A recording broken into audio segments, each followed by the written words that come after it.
नमस्कार, जय हिंद दोस्तों। बीटीसी स्टडी हब के यूट्यूब चैनल पर आप सभी का स्वागत है। दोस्तों, आज इस वीडियो में हम लोग जो है पढ़ने वाले हैं कि जो आपका जो 28 तारीख को 28 नवंबर को जो आपका टीटी का पेपर होने वाला है, उसमें आपके पर्यावरण से 30 क्वेश्चन आते हैं। ठीक है, 30 क्वेश्चन 30 नंबर के होते हैं और उन 30 नंबर में से आपके जो भारतीय संविधान से नहीं तो कम से कम 4 नंबर तो पूछे ही जाते हैं। कितने नंबर? 4 नंबर तो पूछे ही जाते हैं। तो उस भारतीय संविधान में कौन कौन से ऐसे प्रश्न हैं जो पूछे जा सकते हैं या जो पूछे गए हैं, उन पर जो है आज हम लोग पूरा एक ही वीडियो में सब खत्म कर देंगे। जो भी इंपॉर्टेंट रहेगा सभी चीजों को जो है एक ही वीडियो में खत्म करने का प्रयास करेंगे। ये वीडियो लंबा हो सकता है, लेकिन आपके लिए एक वीडियो ही आपके लिए पर्याप्त है, क्योंकि इसमें आपके ज्यादा डीप पूछे नहीं जाते हैं, बहुत सामान्य चीजें पूछी जाती हैं। तो चलिए देखते हैं कि आपके इसमें कहां से कौन कौन से प्रश्न बन सकते हैं और आपके लिए क्या इंपॉर्टेंट है। ठीक है, तो चलिए देखिए, संविधान में सबसे अच्छा एक चीज और भी है कि इसमें जो भी हम चीजें देखेंगे वो टॉपिक वाइज देखेंगे। ठीक है, तो इसलिए इसमें हम जितने भी टॉपिक रहेंगे वो टॉपिक वाइज करके एक एक चैप्टर वाइज करके हम लोग पूरा इसको कवर करेंगे। तो चलिए आइए शुरू करते हैं। तो देखिए, संविधान देखिए, सबसे पहले यहाँ पर जो भारतीय संविधान है उसका निर्माण जो है या भारतीय संविधान किसके द्वारा बनाया गया था? संविधान सभा के द्वारा बनाया गया था। किसके द्वारा? संविधान सभा के द्वारा। तो संविधान सभा में कुछ सदस्य तो रहे ही होंगे, तो उन सदस्यों के मिलकर एक संविधान सभा बनाई गई। तो वो संविधान सभा का गठन कब किया गया? उस संविधान सभा का गठन कब किया गया? कैबिनेट मिशन के द्वारा 1946 में। कैबिनेट मिशन के द्वारा 1946 में जो है संविधान सभा का गठन किया गया। और एक प्रश्न बन सकता है आपका कि संविधान सभा का गठन किया गया कब किया गया? तो 1946 विकल्प में रहेगा तो उसको लगाएंगे, यदि डेट रहेगा तो 9 दिसंबर 1946 पर जाएंगे। ठीक है, हालांकि ये पहली बैठक है तो यही माना जाता है। अच्छा, उसके बाद पूछा ये जा सकता है कि अगर इसमें सदस्य रहे होंगे तो उनका तो चुनाव हुआ होगा। ऐसा तो है नहीं कि भैया तुम ही आ जाओ, तुम ही आ जाओ, तुम ही आ जाओ, ऐसा तो हुआ नहीं। उसके लिए चुनाव हुआ। चुनाव कब हुआ? जुलाई अगस्त 1946 में। लेकिन ये चुनाव कैसा था? आज की तरह था जैसे वर्तमान में हो रहा? नहीं, वो अप्रत्यक्ष मत प्रणाली था। जैसे राष्ट्रपति का चुनाव होता है, समझ लीजिए कुछ वैसे ही था। ठीक है, अप्रत्यक्ष चुनाव प्रणाली के द्वारा जो है सदस्यों का चुनाव किया गया। फिर उसके बाद क्या हुआ कि इसकी जो बैठकें हुई, कितनी बैठकें हुई? 3 बैठकें हुई। ठीक है, पहली बैठक यहां से पूछा जा सकता है कि पहली बैठक 9 दिसंबर 1946 को हुई। दूसरी बैठक बस उसके 2 दिन बाद, 2 दिन बाद ही, समझ लीजिए इसमें 2 दिन जोड़ा गया है, दो दिन जोड़ा गया है, 11 दिसंबर 1946 को। और तीसरी बैठक 13 दिसंबर 1946 को। ठीक है, तो आपकी ये बैठकें इंपॉर्टेंट है। फिर उसके बाद जो सबसे ज्यादा पूछा जाने वाला प्रश्न है वो अध्यक्ष से पूछा जाता है। किससे पूछा जाता है? अध्यक्ष से पूछा जाता है। तो यहां पर कंफ्यूजन हो जाती है कि अध्यक्ष में 2 तरीके के थे। पहला था कि अस्थायी अध्यक्ष और दूसरा आपका अस्थायी अध्यक्ष। ये दोनों थे। तो अस्थायी अध्यक्ष पहले कौन चुने गए थे? डॉक्टर सच्चिदानंद सिन्हा। डॉक्टर सच्चिदानंद सिन्हा जो है आपके अस्थायी अध्यक्ष चुने गए। फिर जब इसकी दूसरी बैठक हुई तो उसमें जो है डॉक्टर राजेंद्र प्रसाद को जो है अस्थायी अध्यक्ष चुना गया। तो आपका प्रश्न कहां से बनता है वो चीज देख लीजिए। जब भी आपका प्रश्न आ जाए क्या कि संविधान सभा के अध्यक्ष थे, जब तक अस्थायी नहीं कहेगा तब तक हमें सच्चिदानंद सिन्हा को नहीं टिक करना है। ठीक है, चाहे संविधान निर्मात्री सभा का अध्यक्ष कहा दिया जाए, चलिए संविधान सभा का अध्यक्ष कहा दिया जाए या आपसे कहा दिया जाए कि अस्थायी अध्यक्ष कहा दिया जाए, दोनों में से कोई आ जाए। लेकिन जब तक ये स्पष्ट रूप से नहीं कहा जाएगा कि अस्थायी अध्यक्ष कौन था, तब तक हम किनको टिक करेंगे? डॉक्टर राजेंद्र प्रसाद को। जैसे ही अस्थायी अध्यक्ष आ जाएगा आपको किसको टिक करना है? डॉक्टर सच्चिदानंद सिन्हा को। तो आपको इतनी चीजें इसमें याद रखनी है, इससे सिवाय और कुछ नहीं याद रखना है। ठीक है, इतने ही चीजें आपके लिए पर्याप्त है। अध्यक्ष आपको याद रखना, अस्थायी और अस्थायी दोनों को याद रखना है। फिर इसके बाद गठन 1946 में कैबिनेट मिशन के द्वारा किया गया। पहली बैठक 9 दिसंबर 1946 को, दूसरी बैठक 11 दिसंबर 1946 को और तीसरी बैठक 13 दिसंबर 1946 को। ठीक है, आपको बस इतना ही याद रखना है। चलिए, अच्छा एक चीज और भी पूछा जाता है इसमें। क्या पूछा जाता है? इसके बाद आपको समितियां पूछी जाती हैं। क्या पूछी जाती हैं? समितियां पूछी जाती हैं कि संविधान सभा के द्वारा कुछ इसके निर्माण के लिए बहुत सारी समितियां बनाई गई थी, तो उन समितियों से प्रश्न आता है। तो आपको सभी समितियां नहीं याद करनी है, आपको बस 3-4 समितियां ही याद करनी है जो इंपॉर्टेंट है, उससे ज्यादा इसमें नहीं पूछा जाता है। जो सबसे ज्यादा पूछा जाता है वो प्रारूप समिति के पूछा जाता है। ठीक है, तो चलिए आइए हम लोग देख लेते हैं कि प्रमुख समितियां कौन कौन सी हैं और हमें किसको याद करना है। तो चलिए आइए देख लेते हैं हम लोग की समितियों से संबंधित कौन से प्रश्न आपसे पूछे जा सकते हैं। तो देखिए समितियों में सबसे आपको पहले याद रखना है संघीय संविधान समिति और राज्यों के लिए समिति। ठीक है, इन दोनों के लिए जो है कौन अध्यक्ष थे, ये आपके सभी के सभी कौन है, अध्यक्ष हैं। ठीक है, तो इन दोनों के अध्यक्ष कौन है, पंडित जवाहरलाल नेहरू। देखिए आपको एक ट्रिक याद रखनी है क्या, कि जहां भी आपका क्या आ जाए, संघीय आ जाए, वहां आपके कौन रहेंगे, पंडित जवाहरलाल नेहरू। ठीक है, लेकिन एक चीज यहां पर आ जाता है क्या, राज्यों के लिए जो समिति बनाई गई थी उसके भी अध्यक्ष कौन थे, पंडित जवाहरलाल नेहरू। ठीक है, उसके बाद जो आपका मोस्ट इंपॉर्टेंट है वो है आपके प्रारूप समिति के अध्यक्ष कौन थे। ठीक है, प्रारूप समिति के अध्यक्ष कौन थे, तो आपको याद रखना है कौन, डॉक्टर भीमराव अम्बेडकर। और ये आपके मोस्ट इंपॉर्टेंट है क्योंकि यही आपका सबसे ज्यादा पूछा जाता है यूपी टेट में, खासकर यूपी टेट में। ठीक है, फिर उसके बाद आपको याद रखना है क्या, प्रांतीय संविधान समिति। ठीक है, देखिए जब प्रांत की बात आ जाएगी तब आपको वहां पर क्या रखना है यार, सरदार वल्लभ भाई पटेल को। ठीक है, उसके बाद मौलिक अधिकार एवं अल्पसंख्यक संबंधित परामर्श समिति के अध्यक्ष कौन थे, सरदार वल्लभ भाई पटेल। ठीक है, लेकिन आपको सबसे ज्यादा यही याद रखना है प्रारूप समिति और प्रांतीय संविधान समिति। ठीक है, यही दो याद रखना है। फिर चलिए आइए देखिए कि जब संविधान का निर्माण हो रहा था तो ऐसा था नहीं कि भैया हम लिख दिए और यही संविधान हो गया, उसका तो वाचन किया गया, एक बार नहीं कई बार वाचन किया गया। तो कई बार कब कब वाचन किया गया, तो देखिए पहला वाचन कब से शुरू हुआ था, तो 4 नवंबर से शुरू हुआ था 1948 से, और 9 नवंबर 1948 तक उसका वाचन चला। ठीक है, तो पहला वाचन कब शुरू हुआ था, 4 नवंबर 1948 से लेकर 9 नवंबर 1948 तक चला। ठीक है, दूसरा वाचन कब शुरू हुआ, तो देखिए इसी महीने में अगले जो है कुछ दिन बाद 15 नवंबर से शुरू होता है और 1948 से, और ये लगभग साल भर चलता है। कब, 17 अक्टूबर 1949। ये याद रखना है आपको क्योंकि कंफ्यूजन हो जाता है, ये सबको याद रहता है, ये वाला सबको याद रहता है, बस यही कंफ्यूजन आ जाता है। ये दूसरा जो है सबसे लंबा चला था ये। ठीक है, दूसरा सबसे लंबा चला था और आपको याद रखना है लगभग ये साल भर वाचन चला था। क्यों, क्योंकि देखो नवंबर यहाँ पर अक्टूबर, एक ही महीने तो बच रहे हैं, तो लगभग ये आपका एक साल है। तो इस तरीके से आप याद रखेंगे 48 से शुरू हुआ 49 तक गया। ठीक है, कैसे, अब देखिए यहां पर याद कैसे रखेंगे, तो 9 में से 4 घटाएंगे 5 आएगा ना, 9 में से 4 घटाएंगे 5 आएगा ना, तो आप यहां से 5 याद रखिएगा, 5 नवंबर, क्या याद रखिएगा, 5 नवंबर याद रखेंगे। या आप समझ लीजिए एक हफ्ते बाद, लगभग एक हफ्ते बाद 6 दिन जोड़ दीजिए, 15 हो गया। 15 जो है नवंबर से लेकर 1948 से लेकर कहां तक, 17 अक्टूबर 1949 तक।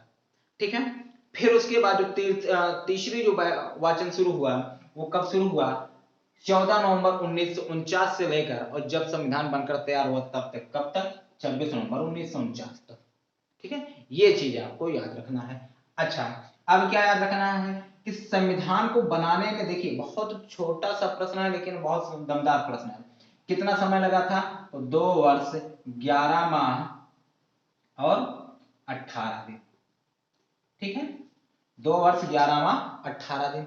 बनकर कब तैयार हुआ, तो देखिए इसी दिन बनकर तैयार हुआ था, अंतिम वाचन वाले इसमें 26 नवंबर 1949 को ये क्या हुआ, बनकर तैयार हुआ।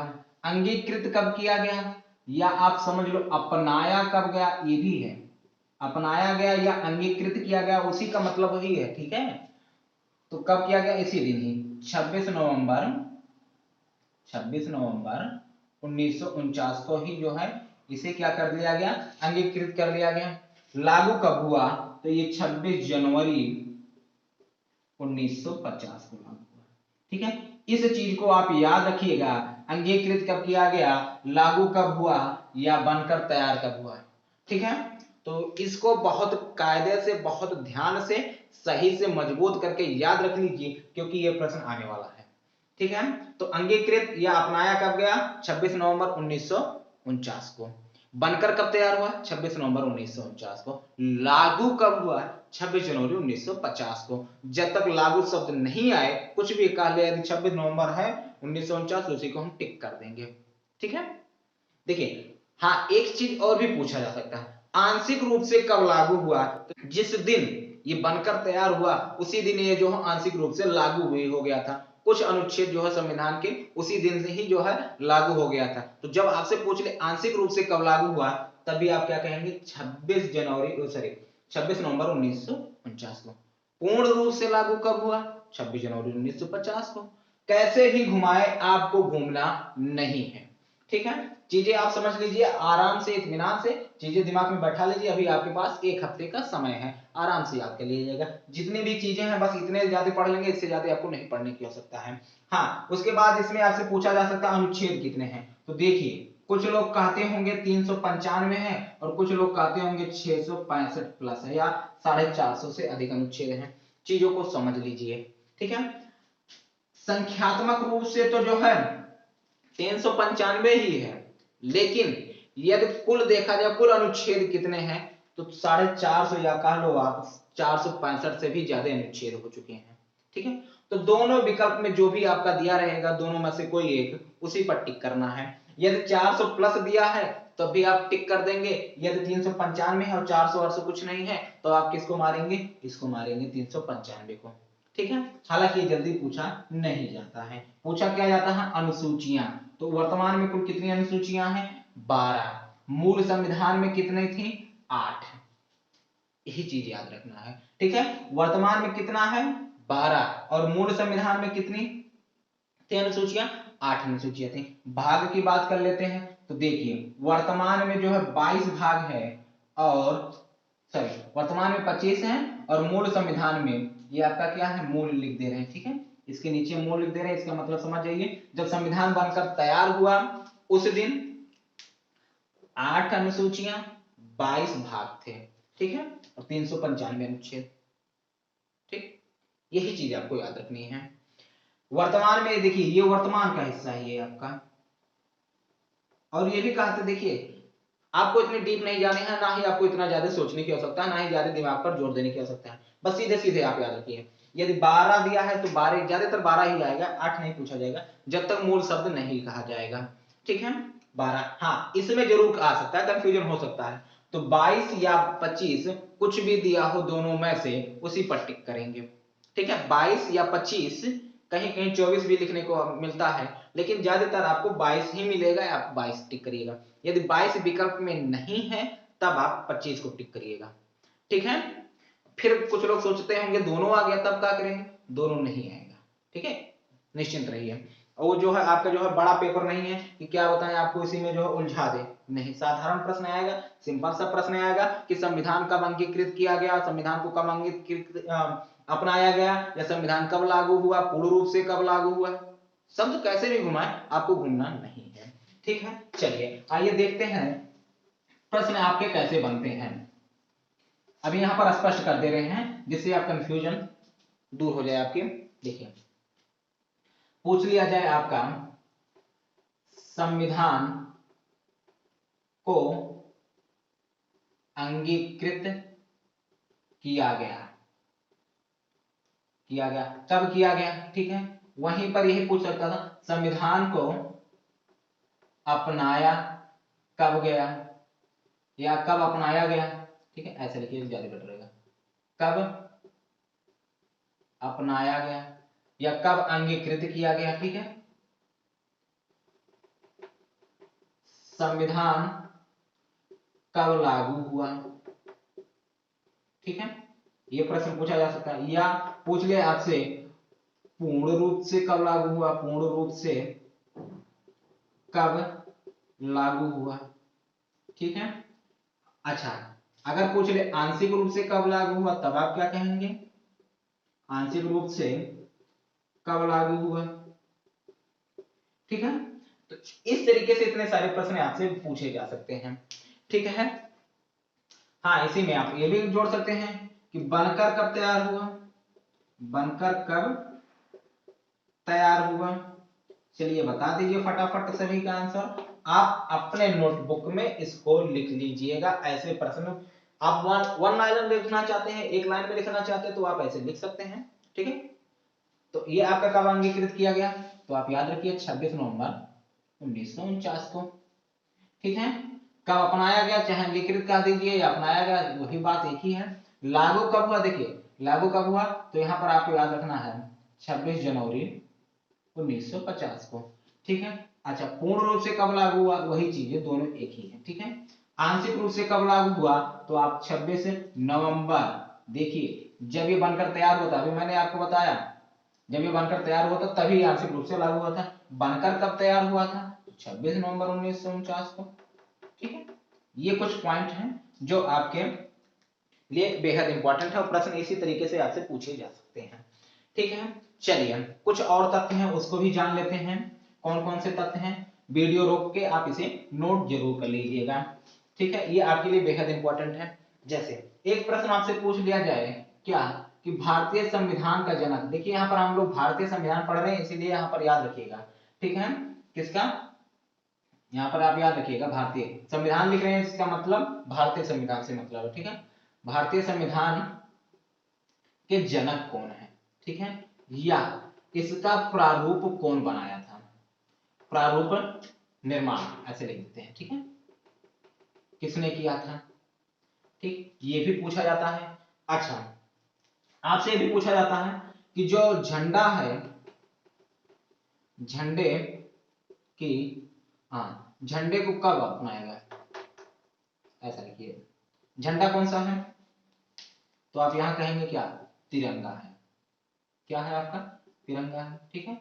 अपनाया कब गया, इस तिरंगे को कब अपनाया गया, तो 22 जुलाई 1947, ठीक है, आजाद होने से पहले।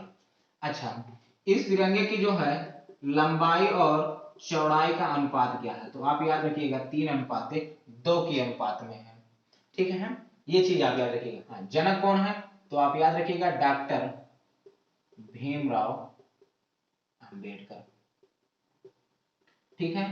प्रारूप समिति का निर्माण ये कौन किया था, बी.एन. राव, ठीक है, ये। अच्छा, आपका एक और पूछा जाता है क्या, राष्ट्रगान के बारे में, ये आपका राष्ट्रध्वज लिख दीजिए, ऐसा करिए, झंडा छोड़िए, राष्ट्रध्वज लिख दीजिए, राष्ट्रध्वज कौन, तिरंगा, ठीक है, राष्ट्रगान, ठीक है। अब राष्ट्रगान को अपनाया कब गया, क्या है आपका ये, जनगण मन, ठीक है, अपनाया कब गया, यही बार बार पूछा जाता है, कब अपनाया गया, 24 जनवरी अर्थात लागू होने से 2 दिन पहले, ठीक है, 24 जनवरी 1950 को जो है इसे अपनाया गया, ठीक है। आपको पता ही है कि रचना किसने किया था इसका, रविन्द्रनाथ टैगोर को, टैगोर ने किया था। किस भाषा में इन्होंने किया था, तो वो जो है मूलतः बंगला भाषा में है, ठीक है। अच्छा, गायन में कितना समय लगता है, ये पूछा भी जाता है, गायन में कितना समय लगता है, पूछा भी जाता है, पूछा भी गया है, कितना, 52 सेकंड, ठीक है। उत्तर देते या जो है विकल्प देखते समय आप याद रखिएगा सेकंड को, कहीं कहीं जो है मिनट भी दिया रहता है, हम देखिए नहीं 52 मिनट की जगह पर हम सेकंड की जगह पर हम मिनट लगा के चले आए, वहां पर गलत हो जाएगा, तो सेकंड और मिनट का आप थोड़ा सा ध्यान रखिएगा वहां पर, ठीक है। और इससे संबंधित क्या प्रश्न बन सकते हैं आपके, देख लेते हैं। हाँ, बस आपके इतनी सारी चीजों को आपको याद रखना, इससे ज्यादा कुछ नहीं याद रखना है। जनक भीमराव अम्बेडकर जी को याद रखना है, प्रारूप समिति बी.एन. राव जी को याद रखना है, ठीक है। फिर उसके बाद राष्ट्रीय ध्वज तिरंगा है और इसकी लंबाई और अपनाया कब गया, बहुत ही इंपॉर्टेंट है, समझ लीजिए, मोस्ट मोस्ट मोस्ट इंपॉर्टेंट है, ठीक है। फिर उसके बाद आपका राष्ट्रगान, ये तो कई बार पूछा गया है, इस बार जूनियर में भी आया था, जूनियर सुपर टेट में ये पूछा गया था, ठीक है। ये पूछा गया था कब, कि ये लागू इसे जो है अपनाया कब गया, 24 जनवरी 1950 को, ठीक। तो फिलहाल इससे संबंधित तथ्य जो थे मैंने आपको लिख दिए, उसको आप नोट डाउन कर लीजिए, ठीक है। चलिए आइए देखें इसके बाद और क्या क्या चीजें पूछी जाती हैं संविधान से। तो देखिए संविधान से और चीजें पूछी जाती हैं कि संविधान जो है, भारत का जो संविधान है, ऐसा नहीं है कि हम खुद स्वयं से बना लिए, हमने जो है विभिन्न देशों के जो है संविधानों का अध्ययन किया गया, फिर उसमें जो जो प्रावधान किया गया उसको जो अपने ढंग से जो है अपने संविधान में लिखा गया।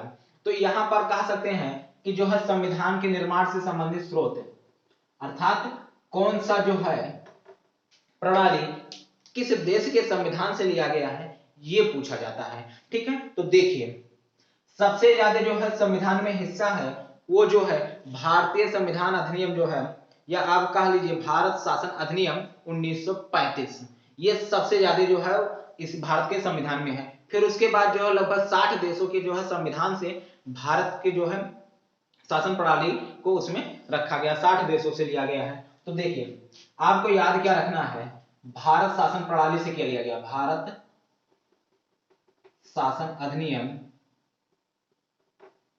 1935, ठीक है, भारत शासन अधिनियम 1935, ये क्या किया है इसमें, तो इसमें देखिए जो संघीय व्यवस्था है, कौन सी, संघीय व्यवस्था, ये कहां से लिया गया है, आपका भारत शासन अधिनियम 1935 से लिया गया है, ठीक है। आपको हाँ यदि आपको और जानना है तो आप एक चीज और याद रखिए, न्यायिक संरचना, न्यायिक संरचना, ठीक है, न्यायिक संरचना कहां से लिया गया है, भारत शासन अधिनियम 1935 से। बस आपको यही याद रखना है, संघीय व्यवस्था कहां से, 1900, भारत शासन अधिनियम 1935 से, ठीक है। न्यायिक संरचना कभी जल्दी पूछा नहीं जाता, इसलिए आपको बस यही याद रखना है, ठीक है। ये कम इंपॉर्टेंट है, समझ लीजिए, इसकी वरीयता थोड़ा सा कम आता है। वरीयता फिर किसकी ज्यादा आती है, तो देखिए वरीयता जो आती है वो आपकी ब्रिटेन से आती है, ठीक है। कहां से आती है, ब्रिटेन से आती है। तो देखिए संसदीय व्यवस्था, कौन सी, संसदीय व्यवस्था, ये कहां से लिया गया है, तो ये लिया गया है आपके ब्रिटेन से। अच्छा, संसद में होता क्या है, विधि का निर्माण होता है, अर्थात विधि निर्माण की प्रक्रिया, विधि निर्माण की जो प्रक्रिया है वो कहां से लिया गया है, आपको यही याद रखना, संसदीय व्यवस्था, ठीक। विधि निर्माण की प्रक्रिया कहां से लिया गया है, ब्रिटेन से लिया गया है। उसके बाद अब इसके द्वारा तो हम लोग शासन करते हैं, विधि बना के, नियम बना के, तो विधि द्वारा शासन ये कहां से लिया गया है, आपके ब्रिटेन से लिया गया, ठीक है। अच्छा, संसद में कितने सदन होते हैं, 2 सदन होते हैं, ठीक है। तो 2 सदनीय व्यवस्था कहां से लिया गया है, ब्रिटेन से लिया गया है, ठीक है। देखिए ब्रिटेन यहीं पर भारत पर ही राज किए, तो उन्होंने जो है संसदीय व्यवस्था यहाँ पर छोड़ के चले गए थे, तो उन्हीं को जो है अडॉप्ट कर लिया गया भारत के जो है संविधान में। संसदीय व्यवस्था, संसद में कितने सदन होते हैं, 2 सदन होते हैं, इसीलिए इसे 2 सदनीय व्यवस्था कहां से लिया गया है, तो आप याद रखिएगा कहां से लिया गया है, ब्रिटेन से लिया गया। विधि बनाने, तो विधि का निर्माण कहां पर होता है, संसद में होता है, तो विधि बनाने की प्रक्रिया कहां से ली गई है, ब्रिटेन से ली गई है, ठीक है। अब विधि द्वारा किया जाता है, शासन किया जाता है, तो विधि द्वारा शासन की प्रक्रिया कहां से लिया गया है, ब्रिटेन से लिया गया है, ठीक है। तो आपको बस यही याद रखना है, विधि द्वारा शासन और संसदीय व्यवस्था, ये जितने भी तथ्य हैं सभी इंपॉर्टेंट है इसके, ठीक है। ब्रिटेन के जितने भी तथ्य हैं इसमें आपके इंपॉर्टेंट है। अच्छा, एक जो है बहुत महत्वपूर्ण है, वो है आपकी क्या, नागरिकता, नागरिकता, ये कहां से लिया गया है, तो ये मोस्ट इंपॉर्टेंट है, इसको आप जितना स्टार दे सको दे दो। नागरिकता, नागरिकता कहां से लिया गया है, ब्रिटेन से लिया गया है, ठीक है। संसदीय व्यवस्था कहां से लिया गया है, ब्रिटेन से लिया गया है। चीजें समझ में आ रही है ना। अच्छा, भारत में कैसी नागरिकता है, एकल नागरिकता है, ठीक है। वो भी किसकी है, संघ की नागरिकता है केवल, ठीक है। भारत के पास या भारत के जो है नागरिक है उनको संघ की नागरिकता ही प्राप्त है, और वो भी एकल, ऐसा नहीं है कि जो है 2 नागरिकता प्राप्त है, 2 नागरिकता किसी के पास नहीं, भारत में किसी को नहीं प्राप्त, केवल एक ही है, वो भी संघीय नागरिकता प्राप्त है, ठीक है। तो बस आपके जो है ब्रिटेन से संबंधित इतने सारे तथ्य आपको याद रखने हैं, ठीक है।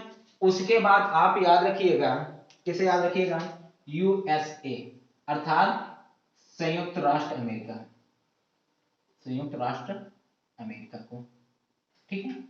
अमेरिका का मतलब तात्पर्य यहां पर इन्हीं का है, किसका, संयुक्त राष्ट्र अमेरिका को। अब यहां से देखिए क्या किया गया है, यहां पर देखिए आपके मौलिक अधिकार जो सबसे ज्यादा पूछे जाते हैं, मौलिक अधिकार, ठीक है। मौलिक अधिकार ये कहां से लिया गया है, संयुक्त राष्ट्र अमेरिका, यूएसए से लिया गया है। याद कैसे करेंगे, देखिए अमेरिका को, उसके पास इतनी शक्ति है, पावर है कि वो किसी भी देश में कहीं भी जा सकता है, ठीक है। यदि देखा जाए तो इतना शक्तिशाली है कि वो हर देश में जो है जा सकता है, किसी भी जो है देश में यदि विद्रोह है तो वो उनकी मदद करने के लिए जा सकता है, तो कहीं ना कहीं उससे अधिकार ज्यादा प्राप्त है आने जाने का।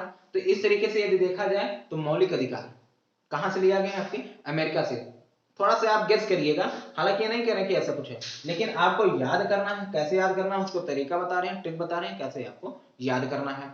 दूसरी बात, जो प्रस्तावना का जो विचार है, प्रस्तावना, या कभी कभी देखिए प्रस्तावना का विचार, प्रस्तावना देखिए कभी कभी पूछा जाता है प्रस्तावना कहां से लिया गया, अमेरिका से। यदि प्रस्तावना का विचार आ गया तभी आपको अमेरिका से। मौलिक अधिकार कहां से लिया गया है, आपके अमेरिका से। अच्छा, अमेरिका में क्या प्रधानमंत्री होते कि राष्ट्रपति होते हैं जो जादू घूमते टहलते हैं, तो आप याद रखेंगे कौन घूमता है वहां पर, राष्ट्रपति। तो राष्ट्रपति का पद कहां से लिया गया है, अमेरिका से, राष्ट्रपति का पद। ठीक है, तो राष्ट्रपति यहीं से, तो उपराष्ट्रपति भी यहीं से आ जाएंगे। ठीक है, उपराष्ट्रपति भी आ जाएंगे। अच्छा, राष्ट्रपति को हटाया कैसे जाता है, महाभियोग ना, तो महाभियोग जो है अमेरिका के दिन, तो यहाँ पर महाभियोग की प्रक्रिया यहाँ पर भी आ जाएगी। जब राष्ट्रपति को बुला रहे हैं तो हम महाभियोग भी बुला लेंगे। महाभियोग की प्रक्रिया, महाभियोग की प्रक्रिया, ये भी कहां से लिया गया है, आपका यूएसए से, अर्थात संयुक्त राष्ट्र अमेरिका से लिया गया है। ठीक है, अच्छा, उसके बाद आपको क्या याद रखना है, देखिए कनाडा से। ठीक है, कनाडा से क्या आपको याद रखना है, परिसंघात्मक, परिसंघात्मक व्यवस्था। ठीक है, क्या याद रखना है, परिसंघात्मक, अर्थात आप इंग्लिश में याद रखिएगा तो सबसे ज्यादा बेहतर रहेगा, क्योंकि ये कभी बहुत बार कंफ्यूज करता है। ठीक है, तो याद क्या रखेंगे आप, यहाँ पर याद रखेंगे इंग्लिश में फेडरल सिस्टम। क्या याद रखेंगे, फेडरल सिस्टम। ठीक है, ये आपका क्या याद रखना है, फेडरल सिस्टम याद रखना है। कहां से लिया गया है, आपका जो है कनाडा से लिया गया, परिसंघात्मक व्यवस्था। ठीक है, आपको बस इतना ही याद रखना है। ठीक, चलिए नोट कर लीजिए फटाफट, और इसके बाद हम लोग आगे देखते हैं और कहां कहां से लिया गया है, क्या क्या चीजें। तो देखिए आपके जो है रूस से क्या लिया गया है और आयरलैंड से क्या लिया गया, ये दोनों चीजें पूछी जाती हैं। कहां से, रूस से और आयरलैंड से। ठीक, तो देखिए यहां पर आपको क्या याद रखना है कि एक हो जाएगा आपका रूस, एक हो जाएगा आयरलैंड, और एक आपको याद रखना है ऑस्ट्रेलिया। ठीक है, ऑस्ट्रेलिया। तो देखिए आपके जो है मूल कर्तव्य, कौन, मूल कर्तव्य जो है वो कहां से लिया गया है, रूस से, और राज्य के नीति, राज्य के नीति निदेशक तत्व, यही याद रखना है, नीति निदेशक तत्व, ये याद रखना है। कहां से, आयरलैंड से। ऑस्ट्रेलिया से क्या लिया गया है, तो देखिए सूचियां लिया गया है, कितनों, कौन सी, तो 3 प्रकार की जो सूचियां हैं, 3 प्रकार की जो सूचियां हैं उसको कहां से लिया गया है, संयुक्त सूची, राज्य सूची और समवर्ती सूची। तो ये कभी कभी पूछा जाता है समवर्ती सूची कहां से लिया गया, तो आपको क्या याद रखना है, यहां से, ऑस्ट्रेलिया से। यहां पर हम लिख दे रहे हैं तीन के तीनों, संघ, राज्य और समवर्ती, ये सभी कहां से लिया गया है, आपके ऑस्ट्रेलिया से लिया गया है। ठीक है, अच्छा, और कौन सी है, तो देखिए एक आपको याद रखना है क्या, कि प्रस्तावना की भाषा, प्रस्तावना की भाषा। ठीक है, प्रस्तावना की भाषा। और एक याद रखना है कि जो है संसद के जो है संयुक्त बैठक, संसद की संयुक्त बैठक, ये आपको याद रखना है। ठीक है, संसद की संयुक्त बैठक याद रखना है। और देखिए जर्मनी से आपको याद रखना है क्या, आपातकाल उपबंध, आपातकाल व्यवस्था जो है वो आपकी कहां से लिया गया है, आपातकाल व्यवस्था, वो जर्मनी से। ठीक है, आपकी जो है जर्मनी से। हाँ, दक्षिण अफ्रीका से क्या लिया गया है, दक्षिण अफ्रीका से तो संविधान संशोधन, संविधान संशोधन। ठीक है, संविधान संशोधन दक्षिण अफ्रीका से लिया गया है। ठीक, चलिए बस आपको बस जो है मोटा मोटा इतना याद रखना है, इससे ज्यादा और कुछ नहीं याद रखना है। ठीक है, रूस से क्या लिया गया है, मूल कर्तव्य लिया गया है। आयरलैंड से क्या लिया गया, राज्य के नीति निदेशक तत्व लिया गया है। ऑस्ट्रेलिया से समवर्ती सूची, या आप कह लीजिए सूचियां कहां से लिया गया है, आपकी ऑस्ट्रेलिया से लिया गया है। प्रस्तावना की भाषा ऑस्ट्रेलिया से लिया गया है। संसद की जो है संयुक्त बैठक जो होती है, आयोजित की जाती है, वो किसके दो कहां से लिया गया है, ऑस्ट्रेलिया से लिया गया। ठीक है, आपातकालीन जो व्यवस्था है वो आपके कहां से लिया गया, जर्मनी से। कहां से, जर्मनी से, ठीक है, और दक्षिण अफ्रीका से संविधान संशोधन लिया गया, ठीक है। आपको जो है संविधान के स्रोत से बस इतना ही याद रखना है, और सबसे ज्यादा ये याद रखना, ये याद रखना, ये याद रखना, उसमें ये याद रखना, ठीक है। और उससे पहले जो अभी बताया थे मौलिक अधिकार, तो आपको यूएसए से याद रखना है, ठीक है। संसदीय व्यवस्था ब्रिटेन से, इसको याद रखना है, ठीक है। इतना ही आपको याद रखना है, ठीक। तो चलिए अब आगे की तरफ बढ़ते हैं। अब हम लोग देखते हैं कि प्रस्तावना से संबंधित कौन से प्रश्न पूछे जाते हैं। तो चलिए आइए देखिए कि प्रस्तावना से संबंधित आपके कौन कौन से प्रश्न पूछे जा सकते हैं। तो देखिए हम भारत के लोग से जो है प्रस्तावना शुरुआत होती है, और उसमें हम भारत के लोग जो है भारत को एक जो है संविधान बनाने से संबंधित जो भी प्रस्तावना है हमें उसको पूरा याद नहीं करना है, ठीक है। उसके संबंधित कुछ जो तथ्य पूछे जाते हैं उसको हमें देखना है, ठीक है। तो देखिए सब प्रस्तावना का जो विचार वो कहां से लिया गया है, आपका अमेरिका से लिया गया है, लेकिन उसकी जो प्रस्तावना की जो भाषा है वो कहां से ली गई है, ऑस्ट्रेलिया से ली गई है, ठीक है। अच्छा, प्रस्तावना में भारत शब्द का प्रयोग कितनी बार हुआ है, 2 बार हुआ है, 2 बार प्रयोग हुआ है, ठीक है, 2 बार प्रयोग हुआ। प्रस्तावना में जो है कितने प्रकार के न्याय की बात की गई है, तो इसमें 3 प्रकार के न्याय की बात की गई है। कौन कौन से न्याय, सामाजिक न्याय, राजनीतिक न्याय, सामाजिक न्याय, राजनीतिक न्याय और आर्थिक न्याय, क्या, आर्थिक न्याय, ठीक है। 3 प्रकार के न्याय कौन कौन से, सामाजिक, आर्थिक या राजनीतिक, आर्थिक न्याय। देखिए कितनी प्रकार की स्वतंत्रता की बात की गई है, 5 प्रकार की स्वतंत्रता की बात की गई है। कितनी प्रकार की, 5 प्रकार की बात की गई है। कौन कौन से हैं, विचार, विचार को हम क्या करते हैं, अभिव्यक्त करते हैं, अभिव्यक्ति, ठीक है, विचार, अभिव्यक्ति, उपासना, धर्म, उपासना, विचार, अभिव्यक्ति, उपासना, धर्म और विश्वास, ठीक है, विश्वास। देखिए इस 5 प्रकार की जो है स्वतंत्रता की बात की गई है। कौन कौन से, विचार, विचार होता है क्या, अभिव्यक्ति। अगर इसको हम इस तरीके से लिखें तो ज्यादा बेहतर रहेगा आपके लिए भी याद करने। देखिए कोई धर्म होता है, ठीक है, धर्म क्या होता है हमारा, विश्वास होता है, ठीक है, तभी तो हम किसी धर्म को मानते हैं। जब विश्वास होगा तभी तो हम उसकी क्या करेंगे, उपासना अर्थात पूजा अर्चना करेंगे, ठीक है। और जब उपासना करेंगे तो उससे संबंधित हमें क्या होगी, विचार व्यक्त करेंगे, विचार उत्पन्न होंगे, और विचार जब उत्पन्न होंगे तो उसको क्या करना पड़ेगा, हमें अभिव्यक्त तो भी करेंगे। हमें अपने जो है धर्म का प्रचार प्रसार करना है तो विचारों के द्वारा ही तो, विचार उत्पन्न हुआ तो प्रचार करना चाहिए। हमें जो अपने धर्म की जो है बुराइयों को खत्म करके अच्छी चीजों को बताना चाहिए। फिर वो विचार को हम क्या करते हैं, अभिव्यक्त करते हैं। तो इस तरीके से आप याद करेंगे तो जल्दी याद हो जाएगा, धर्म, विश्वास, उपासना, विचार, अभिव्यक्ति, ठीक है। अच्छा, संशोधन कितनी बार हुआ है, तो देखिए कुल एक ही बार इसमें संशोधन हुआ है।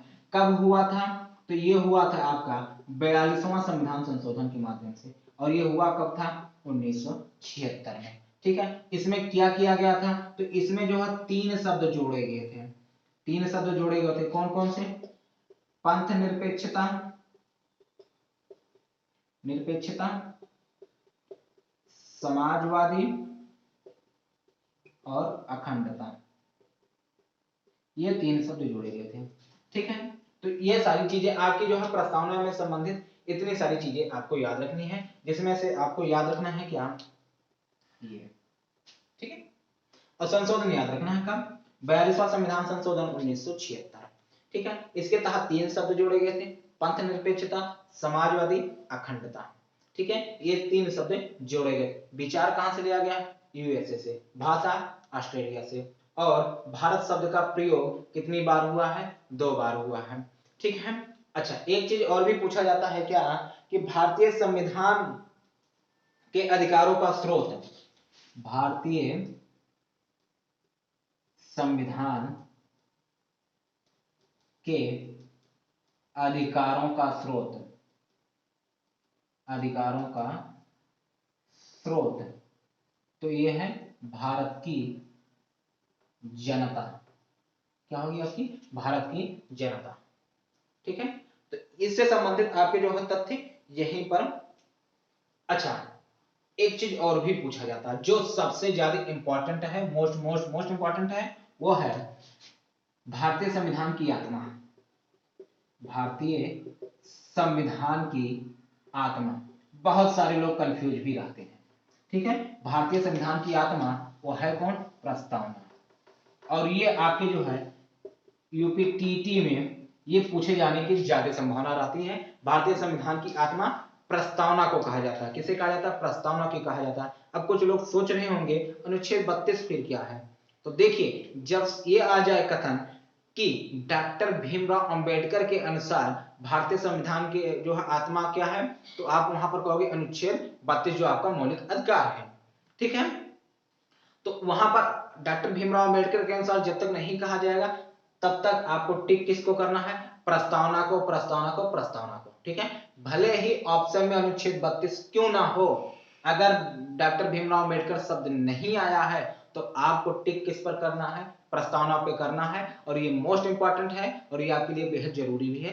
कंफ्यूज मत होइएगा, क्योंकि ये सबसे ज्यादा पूछा जाने वाला प्रश्न प्रस्तावना से यही है कि भारतीय संविधान की आत्मा किसे कहा जाता है? प्रस्तावना को कहा जाता है। जब पूछ लिया जाए डॉक्टर भीमराव अंबेडकर के अनुसार भारतीय संविधान की आत्मा, तब वहां पर अनुच्छेद 32 कहेंगे, ठीक है। चलिए आइए, आपके प्रस्तावना से संबंधित तथ्य यहीं पर खत्म हो जाते हैं। आपको इन सारे तथ्यों को याद रखना है। तो चलिए, इससे संबंधित कुछ तथ्य हैं उसको आप नोट है उसको याद रख लीजिए। अभी मैंने आपको बताया कि भारत में संघ की एकल नागरिकता है, एकल नागरिकता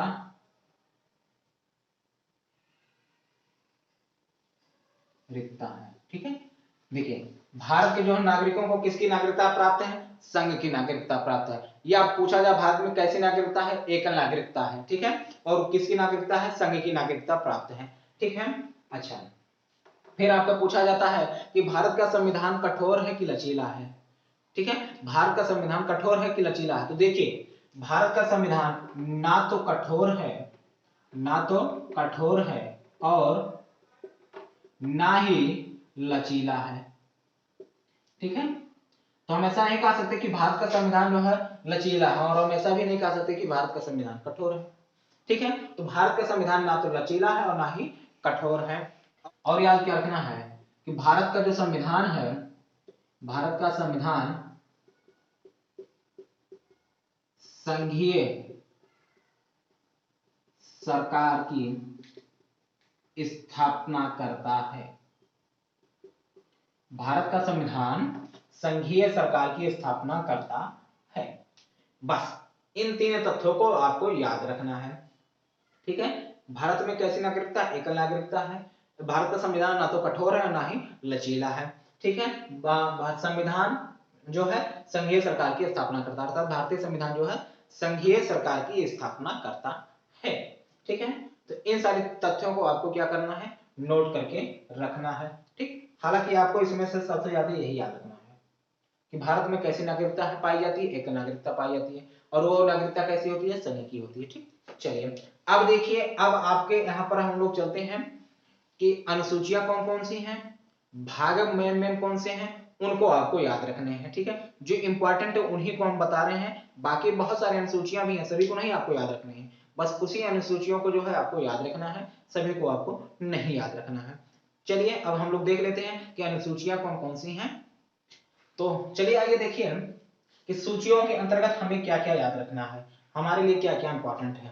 तो देखिए, आपकी जो है पहली अनुसूची, देखिए कुल कितनी अनुसूचियां हैं? अभी स्टार्टिंग में मैंने आपको बताया कुल कितनी अनुसूचियां हैं वर्तमान में? 12। मूल संविधान में कुल कितनी अनुसूचियां थी?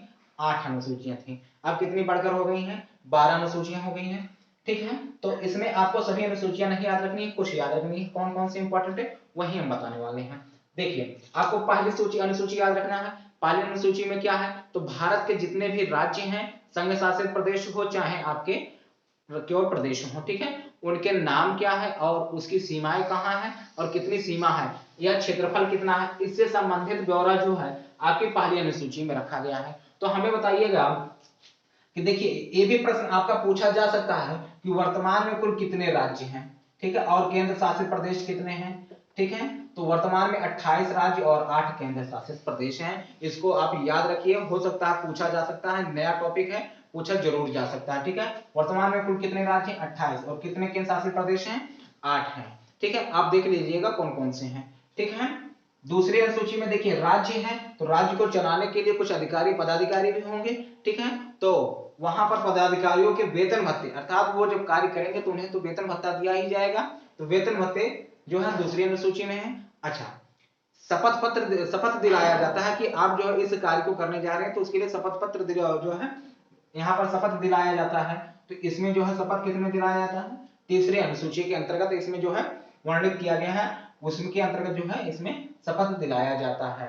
ठीक है, आगे देखिए, तो अब यहाँ पर आपके जो सबसे बेहद इंपॉर्टेंट है ये 7वीं अनुसूची। ठीक है, इसमें आपकी 3 प्रकार की सूचियों को रखा गया है। 3 प्रकार की सूचियां कौन कौन सी हैं? समवर्ती सूची, राज्य सूची, संघ सूची। ठीक है, इन तीनों प्रकार की सूचियों को जो है कहां पर रखा गया है? 7वीं अनुसूची में। ठीक है, याद कैसे करेंगे? 3 दूनिया 6, 3 में यदि हम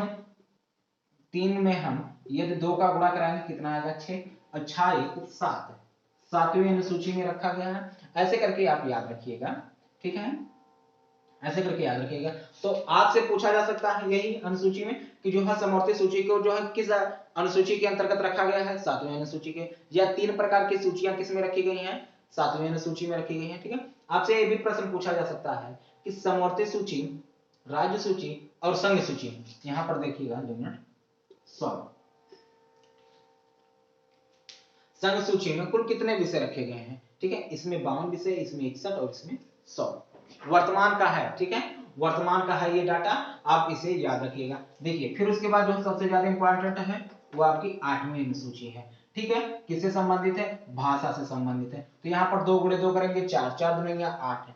तो आपकी वर्तमान में भारतीय संविधान में कुल कितनी भाषाएं हैं? वर्तमान में 22 भाषाएं हैं। देखिए, भाषा से संबंधित मैं एक अलग वीडियो बना रखा हूं पहले से ही, आप उसे जो है प्लेलिस्ट से जाकर देख सकते हैं। ठीक है, तो भाषा से संबंधित हाँ, कौन कौन सी भाषा कब कब जोड़ी गई, इनसे प्रश्न जल्दी नहीं पूछा जाता है, नहीं पूछा जाएगा। ठीक है, बस आपसे ही पूछा जा सकता है कि भाषा को जो है किस अनुसूची के अंतर्गत रखा गया है। तो भाषाओं को किस अनुसूची के अंतर्गत रखा गया? 8वीं अनुसूची के अंतर्गत रखा गया है। ठीक है, अच्छा, वर्तमान में संविधान में कुल कितनी मान्य जो है भाषाएं हैं? तो 22 भाषाएं हैं, जिसमें अंग्रेजी आपका नहीं है। ठीक है, अंग्रेजी नहीं है, भोजपुरी नहीं है, ऐसे बहुत सारी भाषाएं हैं जो नहीं है। पंजाबी हो गया, वो भी नहीं है। ठीक है, तो इस तरीके से आपको याद रखना है। ठीक है, आगे देखिए, यहां पर 9वीं अनुसूची में, 9वीं अनुसूची कब? देखिए, ये आपकी जितनी थी यहां तक 8 तक, ये आपके मूल संविधान में था। कहां तक? मूल संविधान में था। अब ये जोड़ा गया। 9वीं अनुसूची भूमि सुधार से संबंधित है। किससे संबंधित है? भूमि सुधार से। और ये कब जोड़ा गया? तो जब पहली बार संविधान में संशोधन किया गया। कब किया गया? तो पहला संविधान संशोधन 1951 में हुआ था, और इसी के तहत जो है 9वीं अनुसूची जोड़ी गई थी। किससे संबंधित थी? भूमि सुधार से संबंधित थी। ठीक है, उसके कुछ वर्षों बाद 10वीं अनुसूची जोड़ी गई। किससे संबंधित था? दल बदल। जैसे नेता नहीं थे, नेता आज इस पार्टी में है तो कल उस पार्टी में चले जाते थे, उसकी सरकार गिरा देते थे। तो कहे रुक जाओ, हम संविधान में जो है एक जो है ऐसा कानून ले आते हैं कि आप दल बदल नहीं कर सकते। यदि आप दल बदल करेंगे तो आपकी सीट रिक्त मानी जाएगी। ठीक है, तो उसके लिए जो है संविधान में आया, कब किया गया संशोधन? 1985 में किया गया। कैसा संशोधन था? तो 52वां संविधान संशोधन था। कैसा था? 52वां। तो कैसे याद रखेंगे? 10 से दल बदल, 10 से दल बदल, 10 से दल बदल। ठीक है, दल बदल। तो यहां पर देखिए 10 है ना, यहां पर क्या है? 10 है, तो यहां पर 5 दुनिया 10, 5 दुनिया 10, तो 52वां संविधान संशोधन था। अच्छा, 10 के नीचे आएंगे तो 9 आता है, 9 से पहले 8 आता है। इस तरीके से 1985 याद हो जाएगा। ठीक है, चीजें ऐसे हमें करके याद रखनी है। अब आगे देखिए, जो सबसे इंपॉर्टेंट है आपकी 11वीं अनुसूची और 12वीं अनुसूची। आप इसे जो है समझ लीजिए, ये परीक्षा में टपकने वाला प्रश्न है या आने वाला प्रश्न है। ज्यादा चांसेस इसी के रहते हैं, सबसे ज्यादा यही पूछा भी गया है। क्या कि 11वीं अनुसूची में कौन सा जो है किसको रखा गया है? तो जो पंचायती राज व्यवस्था है उसको किसके अंतर्गत रखा गया है? 11वीं अनुसूची में। और नगर पालिकाएं जो व्यवस्था है वो किसके अंतर्गत रखा गया? 12वीं अनुसूची के अंतर्गत रखा गया है। ठीक है, अच्छा, कब ये जोड़ा गया? 11वीं अनुसूची और 12वीं अनुसूची कब जोड़ा गया? तो आपको याद रखना है 73 और 74। 73 और 74 याद रखना है, ठीक है। कब? 1992 में, 1992 में दोनों के दोनों जोड़े गए हैं, ठीक है। तो 11वीं अनुसूची में पंचायती राज व्यवस्था, 12वीं अनुसूची में नगर पालिकीय जो है राज व्यवस्था आपका है। फिर उसके बाद ये कहता संविधान संशोधन था, तो 73वां और 74वां के अंतर्गत 11 और 12 को जोड़ा गया। तो इस तरीके से जो है आपकी अनुसूचियों से संबंधित प्रश्न यहाँ पर पूछे जाते हैं। इसको आप नोट डाउन कर लीजिए और यहीं से आपके प्रश्न पूछे जाएंगे, इससे ज्यादा नहीं, ठीक है। पंचायती राज व्यवस्था जो है किस संविधान संशोधन के अंतर्गत रखा गया संविधान में? तो आप 73वां संविधान संशोधन। कौन सी अनुसूची थी? तो आप वहां पे याद रखेंगे 11वीं अनुसूची थी, ठीक है। नगर पालिका, तो आप क्या याद रखेंगे? 12वीं अनुसूची संविधान संशोधन 74, कब? 1992 में, ठीक है। अच्छा, कभी कभी ये भी प्रश्न पूछा जाता है कि पंचायती राज व्यवस्था में कुल कितने विषय रखे गए हैं? तो 29 विषय। नगर पालिका में कितने विषय हैं? 18 विषय हैं, ठीक है। तो इन चीजों को आप नोट डाउन कर लीजिए और इन्हीं चीजों को आपको याद रखना है। मैंने टिक कर दिए हैं जो आपके लिए इंपॉर्टेंट है, ठीक है। ये आपको याद रखना 7वीं, 8वीं और 11वीं, 12वीं और पहली अनुसूची, बस इतने सारे को जो इंपॉर्टेंट था मोस्ट उसको टिक कर दिया, बाकी चीजें आप जानते होंगे उसको आप ऐसे नोट डाउन कर लीजिए, ठीक है। चलिए अब आइए देख लेते हैं कि कौन कौन से भाग जो है आपके लिए सबसे ज्यादा इंपॉर्टेंट हैं, उन भागों को देख लेते हैं। आपके 22 भाग हैं, 22 भाग को समझ लीजिए, वर्तमान में 25 हैं, तो 25 के 25 आपको नहीं रटने हैं, उसमें में से आपको कुछ ही को रटना है, ठीक है। चलिए आइए देख लेते हैं कौन कौन से भाग हैं। तो चलिए आइए देख लेते हैं कि कौन कौन से आपके महत्वपूर्ण भाग हैं जो आपको याद रखने हैं। तो देखिए, आपको पहला भाग याद रखना है, कौन सा है? आपका संघ एवं राज्य क्षेत्र। पहला भाग कौन सा है आपका? संघ एवं राज्य क्षेत्र। अच्छा, अनुच्छेद कैसे कैसे तक लेकर है? तो आप 1 से 4 तक, ठीक है। दूसरा भाग क्या याद रखना है? नागरिकता। ये आपका कहां से? तो 5 से लेकर 11 तक। देखिए, सभी आपको अनुच्छेद नहीं याद रखने हैं, कुछ ही भागों का अनुच्छेद आपको याद रखना है। फिर उसके बाद आपका कौन सा याद रखना है? मौलिक अधिकार, भाग 3 में, और ये कहां से है? तो ये आपके 12 से लेकर 35 तक। कहां से? 12 से लेकर 35 तक। और भाग 4 में आपके राज्य के नीति निर्देशक तत्व। देखिए ये लगातार ही है। भाग 4 ए में कौन सा है? तो मूल कर्तव्य रखा गया। भाग 4 1 में क्या रखा गया है? आपका मूल कर्तव्य रखा गया है। भाग 4 में राज्य के नीति निर्देशक तत्व को रखा गया है, ठीक है। उसके बाद आपका क्या रखा गया है? भाग 5 में संघ सरकार और भाग 6 में राज्य सरकार। देखिए, संघ का मतलब क्या होता है? यूनियन। संघ का मतलब क्या होता है? यूनियन, ठीक है। तो यूनियन को जब हम इंग्लिश में लिखेंगे तो वहां से आपका मिल जाएगा क्या? संघ सरकार, ठीक है। यूनियन, यूनियन, ठीक है। कुल कितने शब्द हो गए? 5। इसका मतलब क्या हो जाएगा आपका? यहाँ पर भाग 5 हो जाएगा, ठीक है। इस तरीके से याद रखेंगे।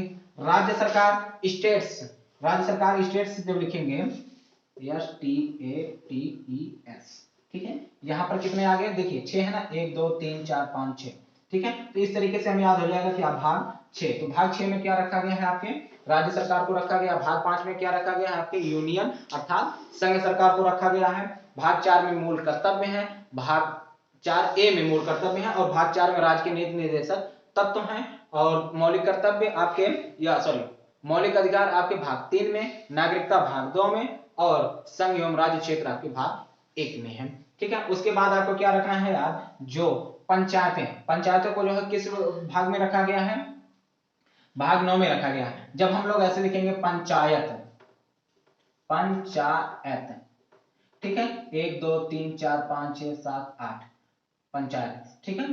तो इस तरीके से हम याद रखेंगे क्या कि ये आपकी क्या हो जाएंगी? पंचायतें हो जाएंगी, ठीक है। उसके बाद नगर पालिका, तो जस्ट उसी के नीचे 9A में जो है नगर पालिका को रखा गया है। निर्वाचन संबंधित चीजें हैं तो आपके 15 में। निर्वाचन किस में होता है? 15 में। और जो सबसे ज्यादा इंपॉर्टेंट है वो है राजभाषा। क्या है आपका?